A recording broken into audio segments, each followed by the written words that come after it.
Right, so you guys sent this story in about Forest Funland, an amusement park for animals. For Yeah. animals.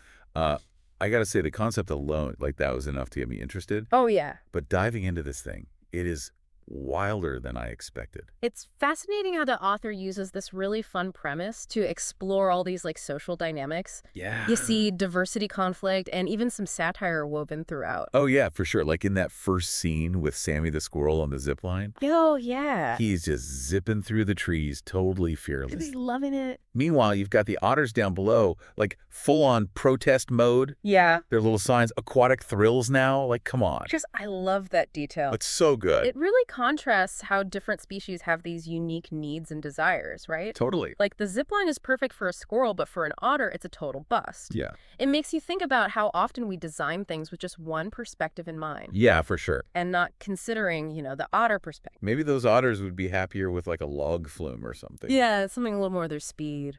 But speaking of different perspectives, we got to talk about Penelope the hedgehog Oh, yes, Penelope. and her roller coaster drama. She is not one to conform to the rules, the park's ball up rule. Yeah. She wants to experience the ride her way, even if it ruffles a few quills. I actually found myself rooting for her a little bit. I did too. Like, rules are important, but Right. shouldn't there be room for like individual expression? You know? Even on a roller coaster. Even on a roller coaster, yeah. That's the conflict at the heart of this story, isn't it? Yeah. This tension between safety order and then individual freedom and choice. Yeah, and that compromise they reach where Penelope does like a partial roll. Oh, right. It kind of shows you can find creative solutions, you And know? you're willing to consider different needs. Absolutely. And we can't forget about those parrots chanting, "Free the spines." Oh, those parrots. Like Penelope's personal cheer squad. They really capture that spirit of collective voice. Yeah, it's hilarious. But it makes you think about how even these small acts of protest can spark change, Absolutely. even in like the most unexpected places. They show us that change often starts with those who dare to question the status quo. Okay, so things take a bit of a darker turn, though, Yeah. with those mischievous foxes on the Ferris wheel. Yeah. Finn's little prank on the sloths is funny at first, Yeah. but you have to wonder if he really thought through the consequences, Yeah. like, at all. Finn's actions bring up this really important point. Yeah? That even well-intentioned fun can have unintended consequences, Right. especially when different vulnerabilities are involved. Exactly. It's like a reminder that we should consider the broader impact of our actions, For sure. especially on those who might be more sensitive or vulnerable. Yeah. Have you ever made like a decision, even a small one, Oh, yeah, definitely. where you didn't think through how it might affect others? All the time. Yeah. It's a constant learning process. But speaking of consequences, Yeah, we got to talk about the cotton candy catastrophe. that scene. Pink fluff everywhere. Pure chaos. Ducks are freaking out. Pigs are loving it. It's like a microcosm of how different personalities react to the same situation. It really is. The ducks, they're focused on the mess, right? They represent those who just get flustered by change. Right. And then you have the pigs. Yeah. They're embracing the chaos. They'll bring it on. They show us how some people just thrive in those unexpected situations. And then there's that goat Oh, the goat. just munching on his cotton candy stick. Oblivious. Totally oblivious. Just enjoying the simple thing. Sometimes I envy that goat. Yeah. But before we all go full goat mode, Right. we have one last scene to unpack. Okay. And it involves some fabulous flamingos. Here we go.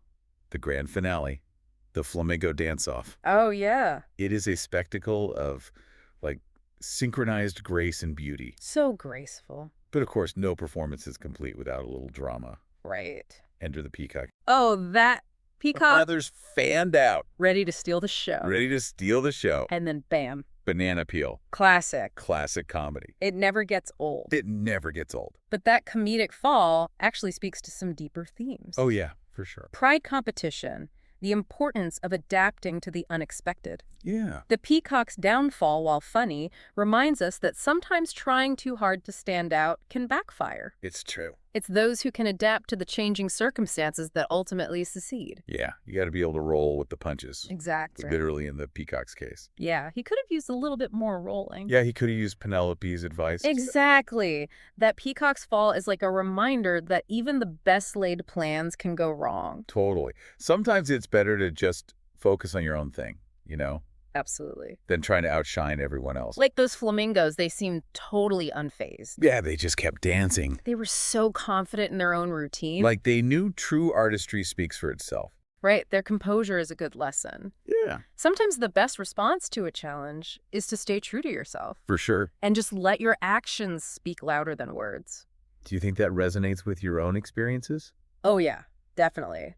There have been times when I've gotten caught up in comparing myself to others Right. or worrying about external validation, Yeah. but focusing on my own growth and doing my best work is way more rewarding. That's a great insight, and it connects back to what we were talking about earlier with the different perspectives. Yeah. When we're confident in our own abilities, Right.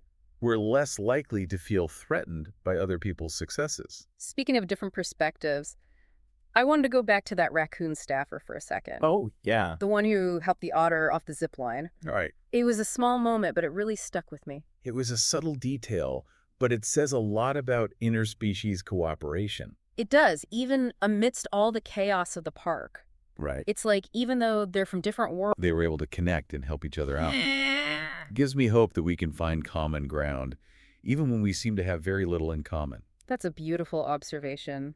It suggests that empathy and compassion can transcend those differences. Totally. We're all interconnected in some way. This reminds me of another scene where we saw different species coming together. Oh yeah, which one? The cotton candy catastrophe. Oh, right. Remember how the pigs were just rolling around in the pink fluff Loving it. while the ducks were totally freaking out? Classic. That scene perfectly illustrates how our individual personalities and experiences shape our reactions For sure. to unexpected events. It's like what might be a delightful surprise for one person could be a total disaster for another. It's like that saying, one person's trash is another person's treasure. Exactly. And it shows how important it is to be understanding and tolerant of others. Yeah, even when their reactions are totally different from our own. Exactly. So it's not just about embracing our own uniqueness, but also recognizing and respecting the unique perspectives of others. It's about creating a sense of inclusivity and celebrating the diversity of thought and experience. Yet within any community, really. Absolutely, whether it's an animal amusement park or our own society. This whole deep dive has been a real eye-opener. Hasn't it? Who knew that a story about an animal amusement park could be so thought-provoking? It's amazing what you can find when you really take a deep dive into something. It really is. It's like holding up a mirror to society. Yeah. But instead of reflecting our own image, we see all these furry, feathered, and scaly creatures I love that. acting out our own quirks and complexities. It's so true, and it invites us to reflect on our own values and beliefs Totally. and consider how we might create a more inclusive and harmonious world. This makes me think back to Finn and his Ferris wheel prank. Oh, yeah. He probably thought he was just having harmless fun, Right. but his actions ended up having a negative impact on the sloths. Finn's story is a powerful reminder that even small actions can have unintended consequences. For sure, especially when we don't consider the perspectives of others. Absolutely. It makes you wonder if Finn would have made a different choice, Yeah. if he'd stopped to think about how his actions might affect the sloths. Right. Like, what if he put himself in their shoes, or I guess claws? That's a great point. Ah. It highlights the importance of empathy and perspective taking It really does. when you're making decisions. So it's not just about being aware of the consequences, Right. but also actively trying to understand how those actions might be perceived by others. It's about cultivating a sense of responsibility Right.